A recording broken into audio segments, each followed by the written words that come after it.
Welcome back to episode 125 of the Chaos Ball Podcast. Thanks for tuning in to the second official off-season podcast. It's been a while. It's been about a month.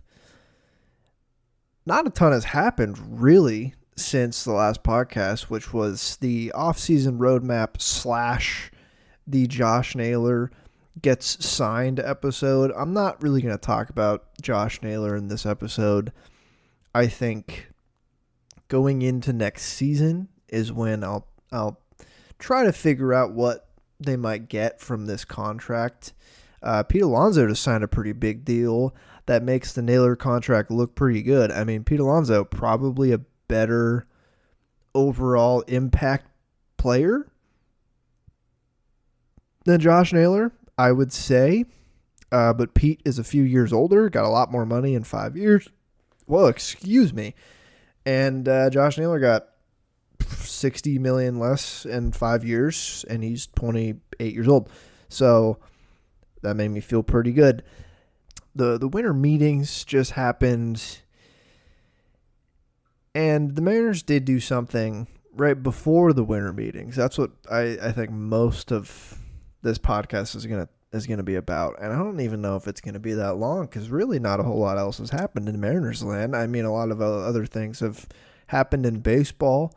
You know, Dylan Cease got a large bag dropped on his head from Toronto. They signed Cody Ponce too, who I'm very interested in seeing what he looks like in Major League Baseball in 2026.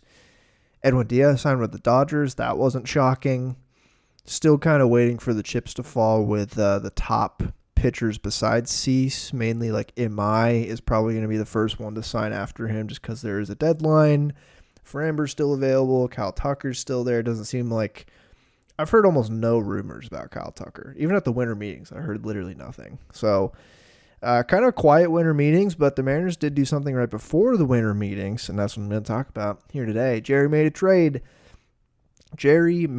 trade. How many times have we said that? Well, in his tenure, we've said that 194 times.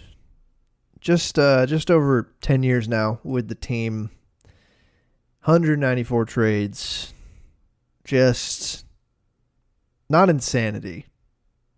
It's just Jerry Dipoto, man. He just makes trades. The first trade was November 5th, 2015.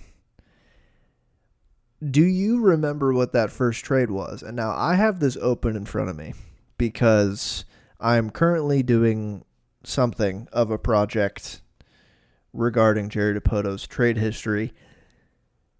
So I'm looking at this sheet that I imported from the lovely Jordan Schusterman, who has the Dipoto trade tracker Google sheet, doing the Lord's work and has been tracking his trades for a while.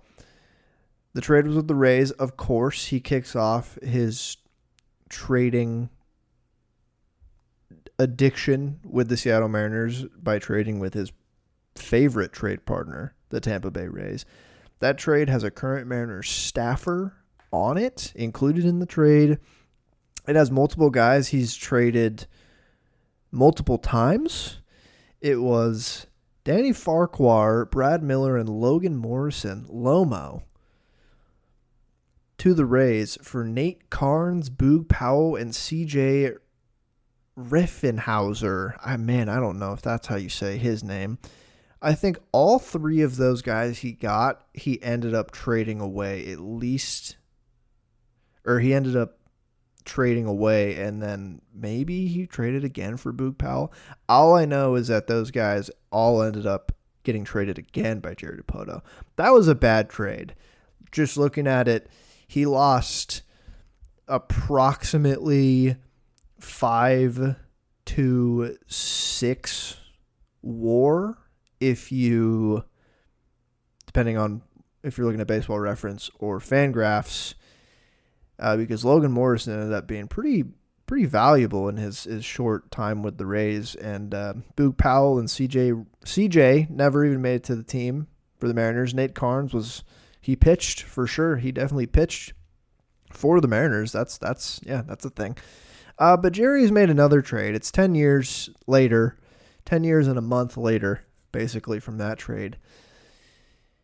And he finally traded Harry Ford.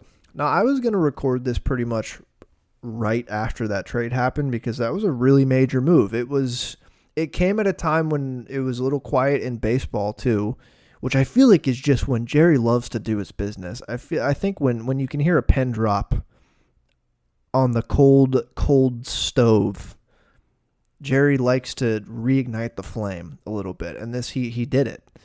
But I refrained from recording that right after the trade happened partially because I wanted to wait until the winter meetings were over. They were about to begin when he made that trade. So I didn't want to record, and then if a couple other major things happened, not have to record another one, but I kind of would have wanted it to be a whole winter meetings recap, which there's not a whole lot to recap now. But I refrained. I refrained to do that. I also wanted to think on it for more than like a couple hours. And I think if I had recorded that podcast then, like hours after that trade happened, I think my tone would be quite different. Because, I mean, the trade, you obviously know what it was. It was Jose A Ferrer to the Seattle Mariners from the Nationals for Harrison Ford, I believe his name is, Harry Ford, and a minor league pitcher named Isaac Leone. Can't say I've heard of that guy before, but he's in this trade. And it was a Mariners bomb. I wouldn't say this is like a huge passing bomb of an announcement, but it's pretty significant. Harry Ford is now and has been a consensus top 100 guy for a little while. I think he has never been the best catching prospect in baseball, but he's definitely been a top 100 guy. And I think him playing in the WBC a few years ago added to his lore, playing for the UK, or Great Britain, actually, not the UK. And I actually, after having a few days to just sit with this, I simply just like this trade for both sides, to be honest with you. Maybe the Mariners paid a little too much, maybe. And at face value, like trading your top catching prospect, one of your top prospects, but not your best one, and another minor league arm for a reliever who isn't like a bona fide stud. There's still questions, plenty upside, but he's not like a dude yet. Seems like not amazing. And that was my thinking initially. I think that was most people's thinking initially. I think the idea of trading Harry Ford and a minor league pitcher for a non-elite relief arm, it kind of leaves a bad taste in your mouth. But now that I've thought about it, there's just a ton to like from both sides. And from the Mariners' perspective, sure, you could speculate and say Harry Ford could have gotten you more. But you don't know that. I don't know that. Like, are we sure he could have gotten the Mariners more than this? They've been shopping him for over a year now, pretty much. They were actively shopping him at the deadline, and I think they probably were looking at trading him last season, even before Cal had the 2025 that he did. He was still like franchise catcher. I don't see the path to playing time for Harry Ford. We don't know if he's really going to be a catcher long term. Like, we're going to see what he looks like in left field, but it seems like we're just going to keep him catching until it really goes bad. If it does go bad, I don't know. Like, maybe this is an indicator that, like, maybe they couldn't have done better. Honestly. Like, you could say maybe they could, but literally you have no idea. That's just pure fantasy land, if you can say that with confidence. With him as a headliner of a trade. I mean, not as a piece, because I think he was probably in the package for Yohan Duran. This past trade deadline, the Mariners were reported to be close to getting Duran before he went to the Phillies. I imagine that Harry Ford was in that deal. I feel like he had to have been. But it wouldn't have just been him. It would have been him and at least one other big-name prospect. This trade is the Harry Ford-Jose Ferrer trade. versus the Duran trade would have been the Harry Ford, Durangelo Cinche trade, And this trade with Ford as the main thing that you gave up, I'm fine with this now. I feel like I was emotional when this trade was initially announced and more upset about it than I am now because Harry Ford's been in the system for quite some time. We finally saw him debut last season. It always just kind of feels really special and exciting when you have a prospect with any kind of hype debut for your team and you're looking at the future, like how good could he be? But now I'm fine with it. Sometimes you just need to trade a surplus for a need. And that is exactly what this trade is. It always made sense to trade him. Everybody knew this. The Mariners knew it. It made more sense to trade him than keep him. There were still merits to keeping him, but trading him always made more sense. Like the Mariners, they've been dealing him around for a reason. You have Cal Raleigh, who's an absolute maniac and plays almost every day. So yeah, like trading Harry Ford was probably always the move that they were going to do. And I think because of that probably hurt their leverage a little bit in potential deals for him. I have no idea if that is true. But that's kind of why I'm skeptical on the idea that they could have done better. Like, I think teams are looking at it like, yeah, we know you're going to trade this guy. Like, we probably know that you value him as a trade piece more than you value him as a backup catcher for the next 3+ years, right? So that's why I just don't know if they could have done better. I pretty much just talked myself into him being the backup catcher next season. After he wasn't dealt at the deadline, the end of the season podcast, I was just like, yeah, okay, he'll be the backup next year, which would have been a good situation for the team. Maybe not necessarily for Harry Ford, but having him as a backup would be like actually incredible if he started to put things together at the plate last season or next season. But who's to say he would have if he only got that many opportunities? Like if Cal catches another 130-ish games next season, you're having Harry Ford catch, 30 games and DH occasionally. Maybe a platoon DH role if he's really hitting well. And he's getting maybe half a season of plate appearances and 25% of a full catching season behind the plate. For as much as I like the idea of him being the backup because of the upside, I also feel like I have to admit it's just probably not great for his future, right? Because Cal signed long term. I think they'll probably try to get Cal off his feet a little bit more next season, but maybe not. Maybe Cal is just like, no, you're going to play me as much as you need to play me. He kind of just seems like the type of guy to do that. And he's in his prime right now. There's no reason to not listen to him if he wants to play damn near every day and catch damn near every day. So, yeah, and I don't think Cal's going to cede his full-time catching duties anytime soon either. So while I would have liked Ford being a backup as just like a fun little dynamic of top prospect behind Cal, I think this is probably the best thing for his future, despite the fact that he's going to the Nationals. The only really bad part of this trade, I think, is that Harry Ford has to go to the Nationals organization, really. He's going to be the starting catcher, which is awesome for him. And great for the Nationals. He's much better than what they currently have. Keibert Ruiz really didn't pan out. Despite I kind of liked signing him for cheap long term, he's been pretty awful. But he's in the Nats organization, and as my oldest brother so lovingly put it, everything they touch dies, which is a little dramatic but not entirely untrue. I mean, they might trade Mackenzie Gore and C.J. Abrams, kicking off the Juan Soto trade chain that never ends. That's basically why I like this trade now. I think the Mariners addressed a need that I discussed at length in my last podcast and even at the trade deadline, which they tried to address. Lefty reliever who can take some high leverage inning responsibility. And again, you traded from a surplus. You gave up the number 40-something ranked prospect according to MLB Pipeline, a consensus top 100 catching prospect. But if the Mariners, more than any other team in baseball, can do that, and they're going to be fine. they really don't need their backup catcher to be very good at hitting, which also backup catchers generally aren't good at hitting at all. Catchers on the whole really aren't good at hitting, not even just limiting it to backups. Catchers aren't very good at hitting.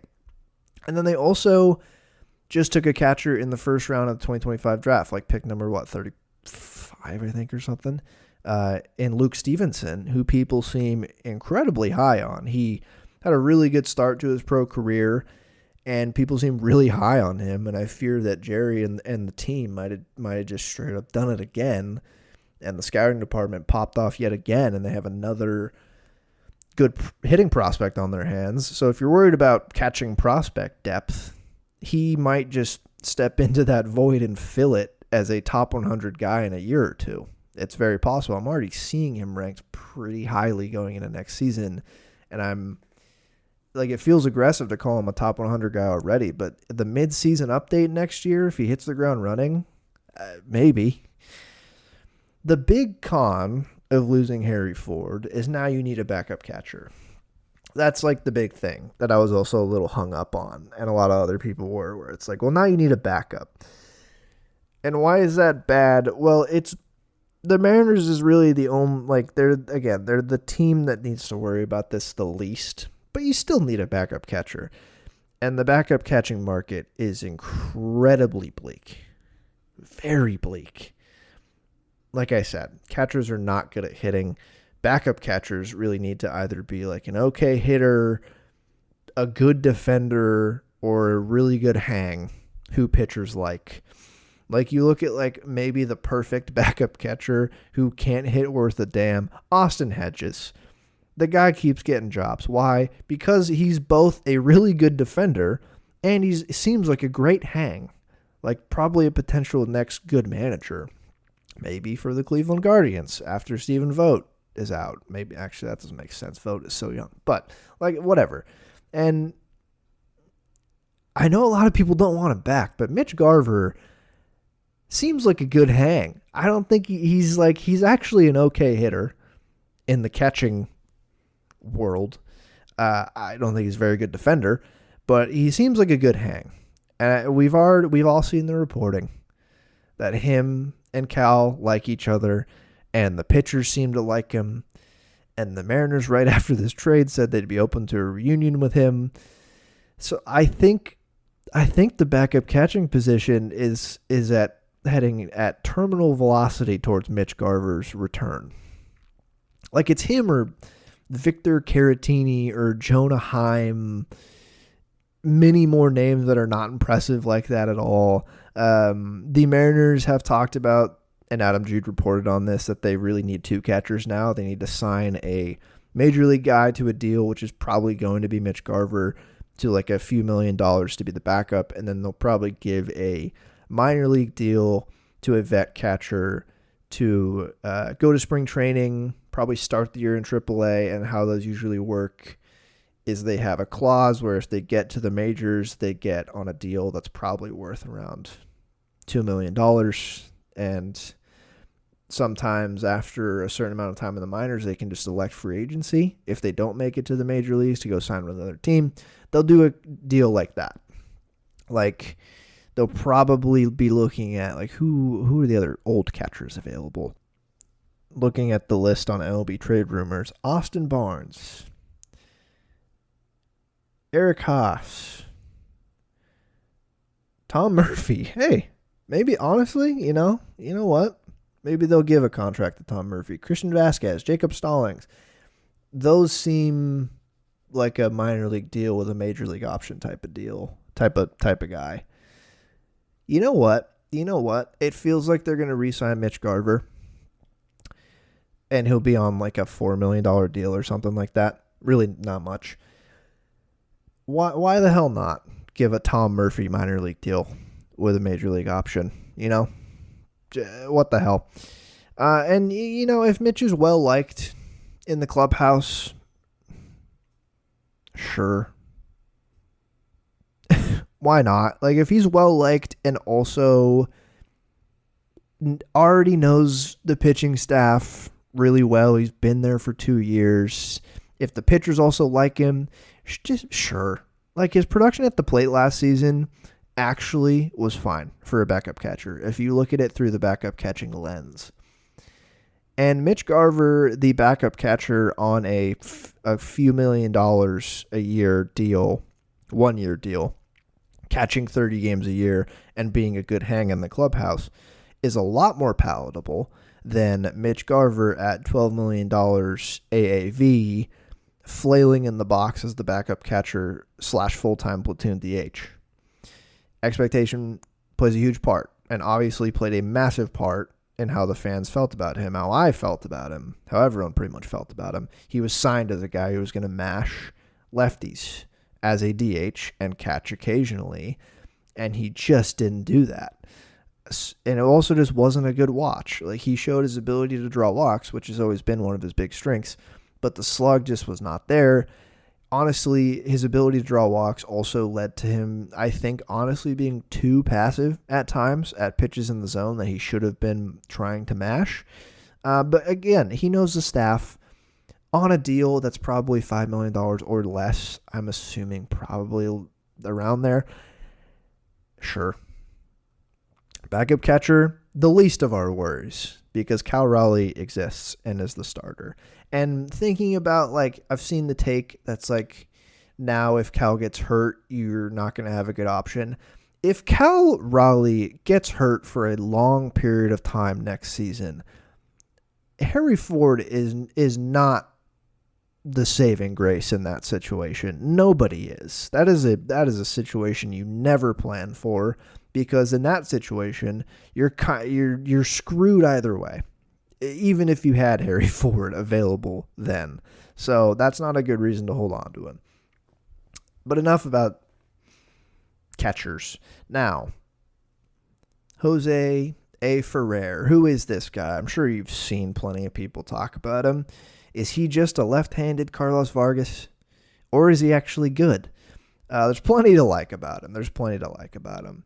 He first, it's Jose A Ferrer, because there's multiple Jose Ferrers, so I think we have to make that distinction for now until he's on the team, and then we can just, reference the Ferrer in the Mariners bullpen. I'm going to list out the pros and cons that I wrote about him. Let's start with the pros. Hint, there's more pros than cons on this list. He throws really hard from the left side.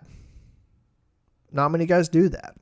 A lot more guys do that now than in the past, but throwing really hard is still a good thing that you want to do in the bullpen, despite it being more commonplace in today's baseball environment.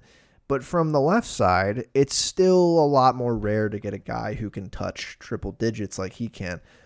Like, among qualified relievers last season, qualified lefty relievers last season, only Aroldis Chapman and Gregory Soto and Garrett Clevenger averaged a higher fastball velocity. Garrett Clevenger was a guy on my list, and now I can take him off the list because that would be weird to trade for him after doing this. But throws really hard from the left side. That's a good thing. Nope, no issue there. He gets a ton of ground balls, which is good.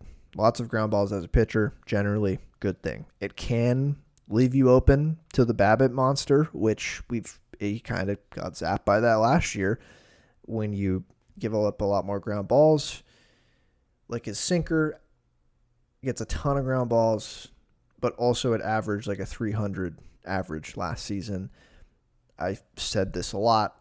I think it's hard for people to wrap their head around it. Ground balls go for hits more than fly balls. It's just fly balls you don't want to give up a ton because they turn into home runs and even doubles and triples more often than ground balls do. But ground balls leave you open to, again, getting BABIP'd. But ultimately, ground ball percentage being really high is good as a pitcher. Among qualified relievers last season, only Yohan Duran, who is a demon, and Tim Hill, who throws is Tim Hill a submariner? He's down there though. Only those two guys had a higher ground ball rate. His ground ball rate last year was 62.6%. That is incredibly high. His FIP the last two seasons has been excellent, which FIP, good predictor of future performance. Now, his 2024 FIP did not predict his 2025 ERA, but his FIP was still great this season, which tells you something. And really, if you're looking at a reliever's FIP over 1 year, the sample is still so small. So looking at it for 2 years, the sample honestly is still kind of small. That's like half a season for a full-time starter. But he threw so many innings last year and a lot between 2024 and 2025 that I feel good about this. His FIP was great. His ERA last year was not great, but his FIP was 3.03. That is very, very good. And the season before, it was a 2.76. And then going deeper into these advanced stats for all my Sierra heads out there, it's also excellent. 3.27 in 2024 and a sterling 2.85 Sierra last season. If you want to go even deeper, his xFIP, his expected FIP last season was the best of his career, 3.09, a half run better than his 2024 FIP. So the things that he's doing, for the most part, are very good.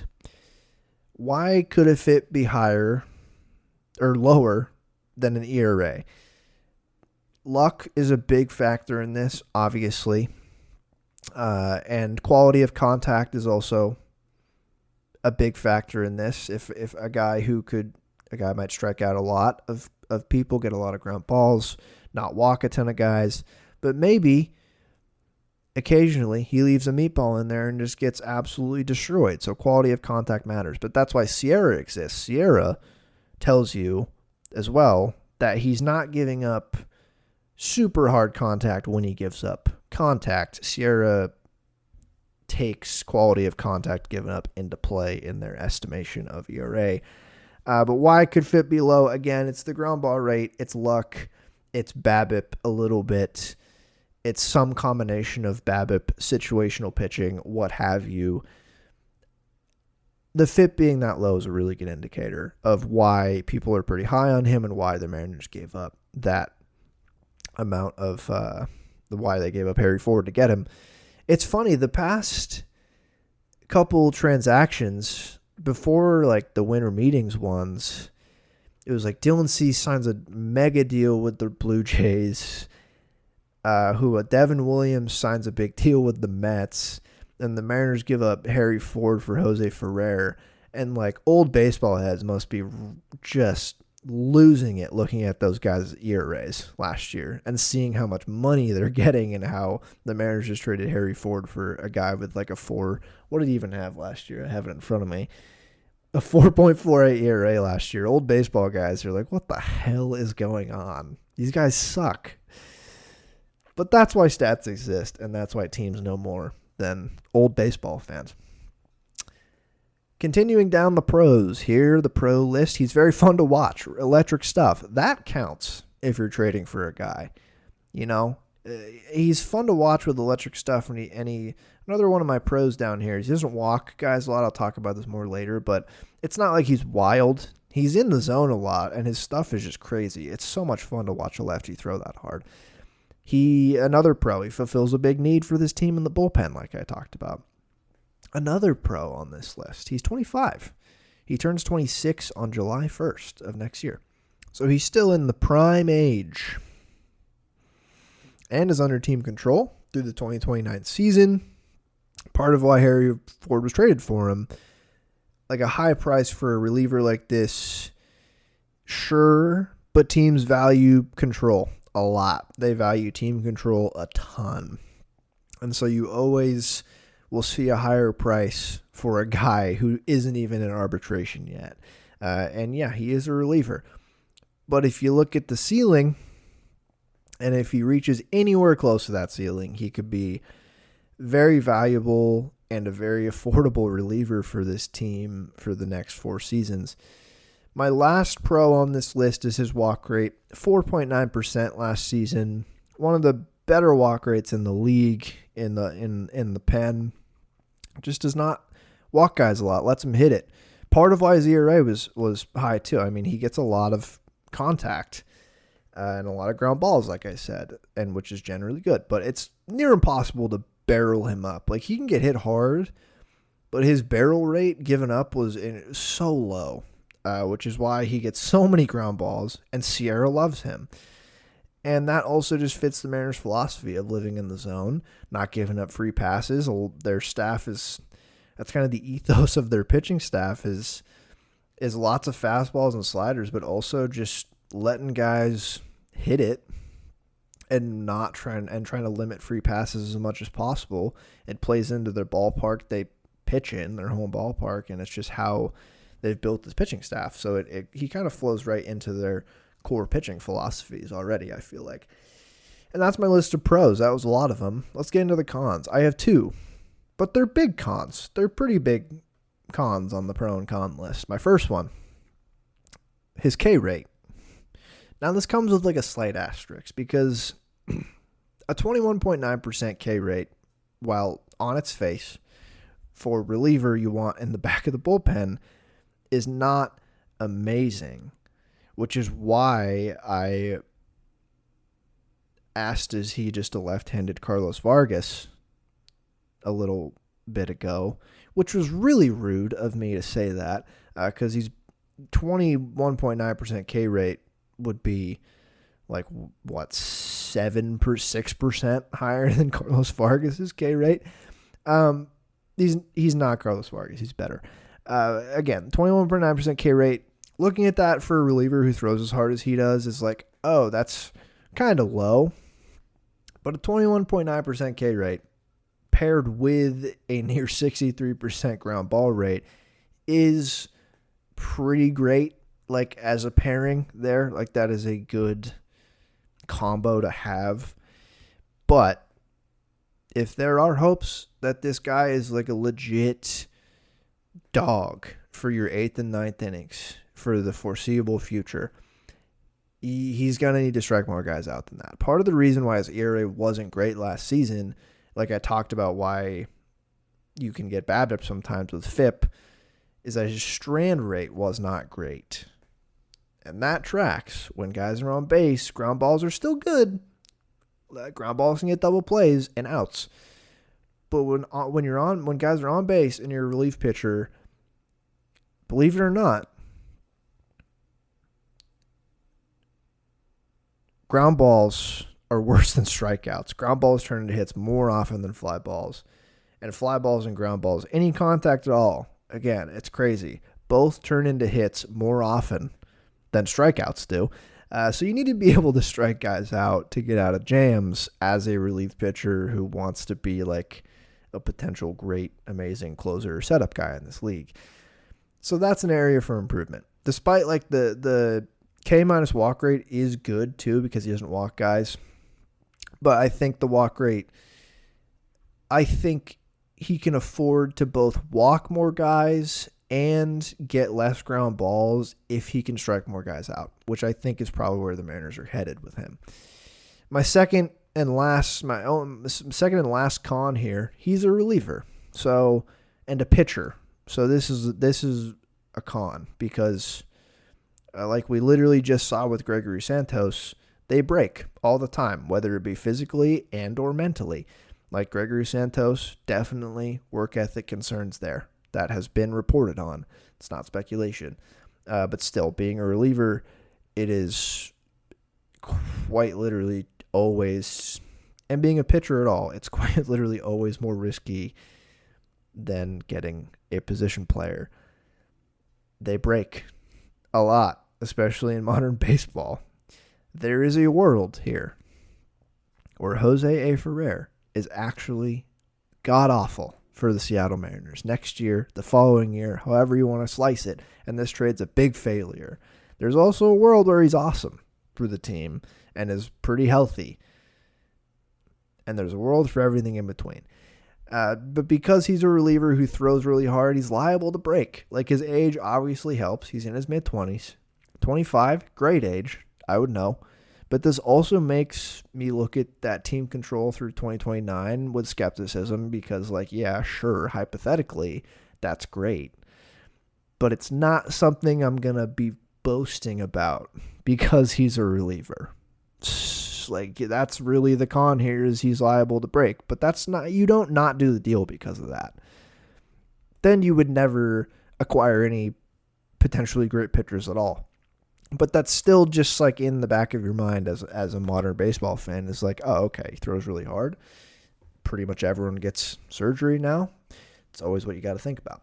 But that's it for the cons. The downside is pretty clear, but the upside is worth spending Harry Ford on, in my opinion, honestly, especially for a team that is set up to be good for the next couple of years, is set up to try to go on another deep playoff run like they just did, try to win the division.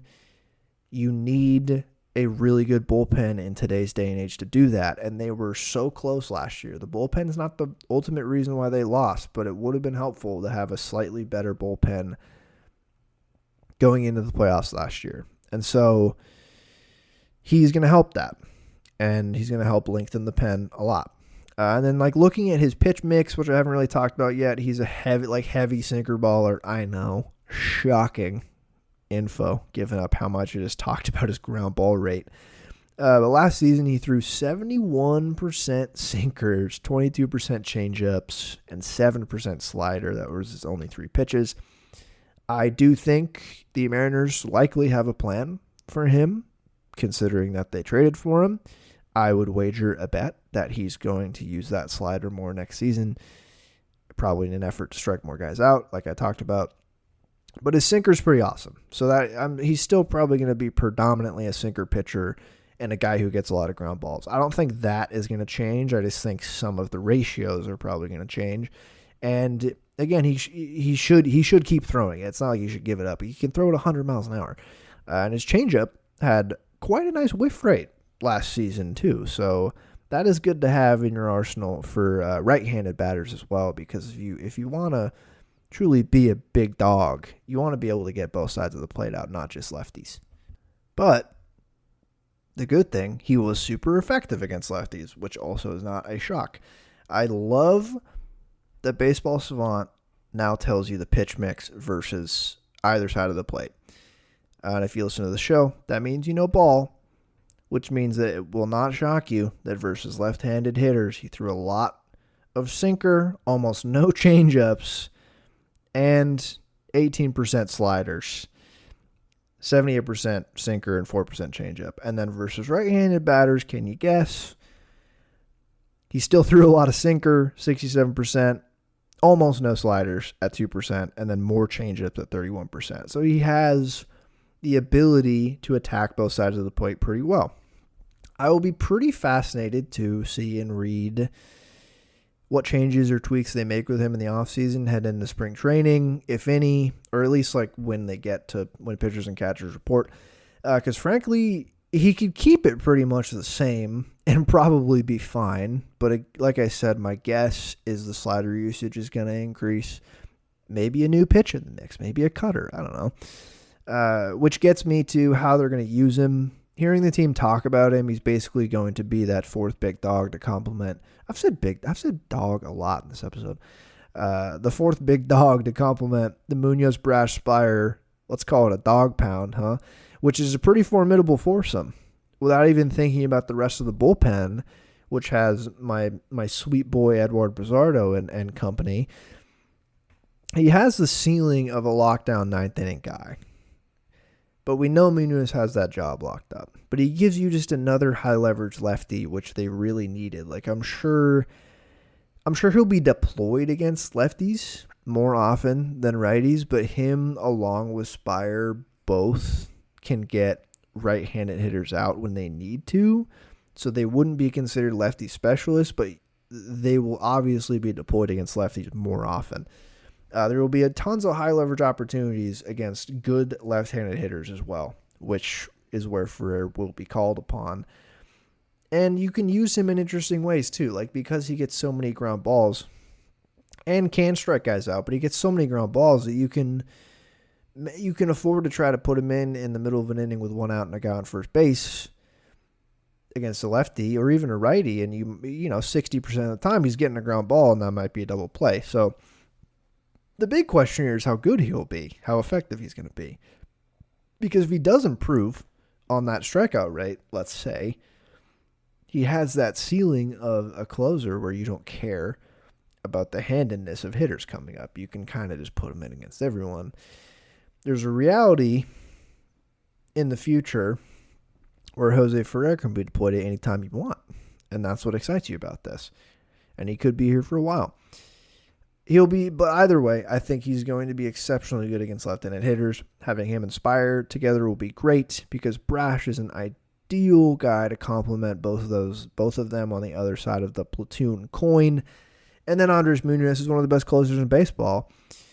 And so it leaves you going into the year feeling better about the bullpen than he did last year, with always some other additions or subtractions to come along with it. And this also helps with any regression from any of those guys I just mentioned. Like if Munoz or Spire or Brash or anyone else gets worse, you ideally hope that Ferrer can take more responsibility away from them if that happens, right? So all in all, I like this move. I like Jose A Ferrer. And that's my spiel on that trade. Mariners stuff from the winter meetings was really slow. The winter meetings was really slow. Like, it appears that they are looking pretty much for a second baseman and or like part-time DHE guy, which is pretty much what Jorge Polanco is. The reporting right now is they're not pursuing a third baseman, which I disagree with that strategy. I think they should be looking for a second baseman and a third baseman. But, I don't run the team. I do think that likely means an everyday third baseman, though. Because if let's say you get Brendan Donovan, you have that positional flexibility to play him at second or third or corner outfield even. But if they aren't pursuing an every day like full-time third baseman, I think Gino, we already know they're out. I don't think there's been any reporting that they're bringing him back. I think all parties involved were like, yep, thank you for your service, sir. Adios. I am really intrigued to see what his contract looks like because he's a weird player coming off an insanely good season, but is not going to get as much money as he would have gotten in like the early 2000s. But it means like Bregman's off the table, which obviously like they were never going to sign Bregman, even though Boris is being a little sneak about it and calling the Mariners like, hey, you want Bregman? And then Jerry Poto's probably like, no, we're good. Good luck, buddy. But it also means probably no Okamoto, which is sad. I really would like them to take a swing on him, frankly. And I assume that also means they're not going to like trade for Alec Boehm, which I'm not particularly interested in, or trade for like Nolan Arenado, which I'm also not particularly interested in.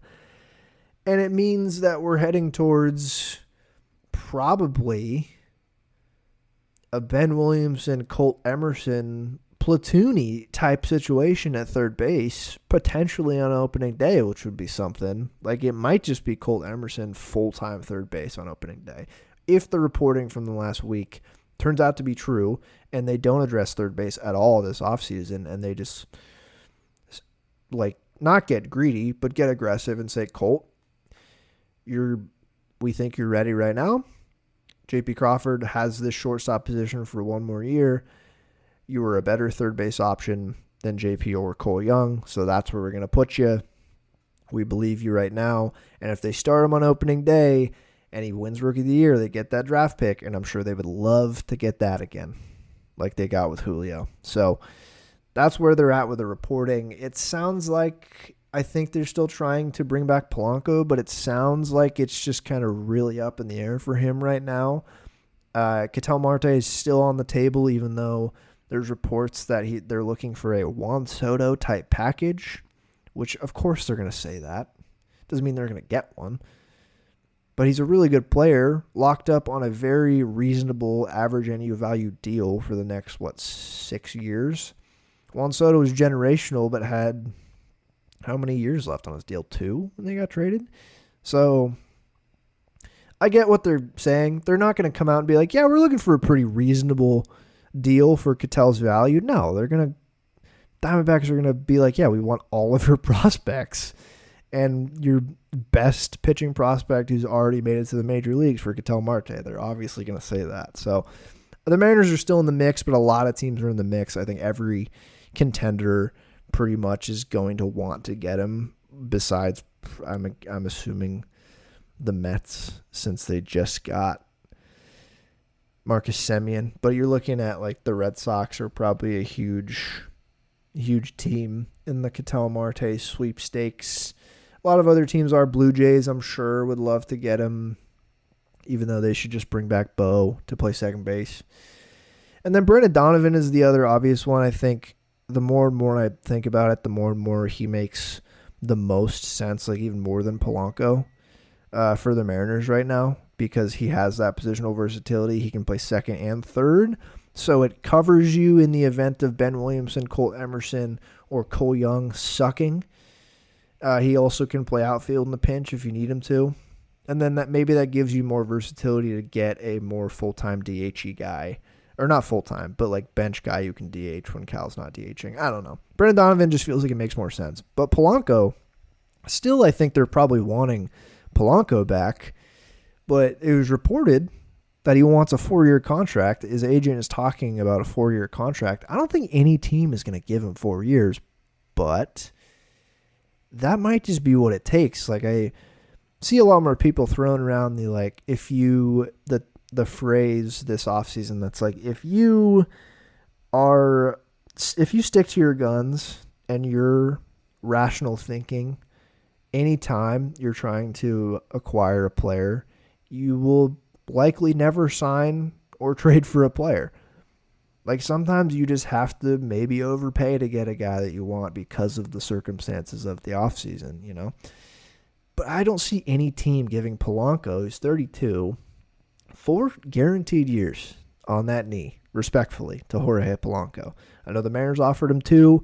I can see a 3 fully guaranteed, maybe 3 plus a vesting option or something. I don't know. But it just doesn't sound like it's close with him. Like at least we're seeing teams that are interested in reports for Polanco, and I still think it would be good for the Mariners to bring him back. But 4 years is just, I mean, you're his agent. You're going to try to get him as many years as much money as possible, so it's not crazy. I just don't see any team giving him 4 years, but maybe the Pirates will just give him 4 years. Why the hell not, you know? But that's where they're at. I'm going to leave this podcast saying I don't think Polanco is close to signing. Book it. The next 48 hours, Polanco signs with the Mariners or something, but we'll see. But that's where I'm going to cut this podcast. Thank you so much for tuning in. If any other really big news with the Mariners happens, I'll probably hop on and record, but I will be probably taking all of the week of Christmas off through New Year's likely, but if anything huge happens, I'll be hopping on. But again, as always, I appreciate you listening this far. If you are, thank you very much. Hope you have a very happy holidays, and I'll leave you with a potentially final Go Mariners of the 2025 calendar year.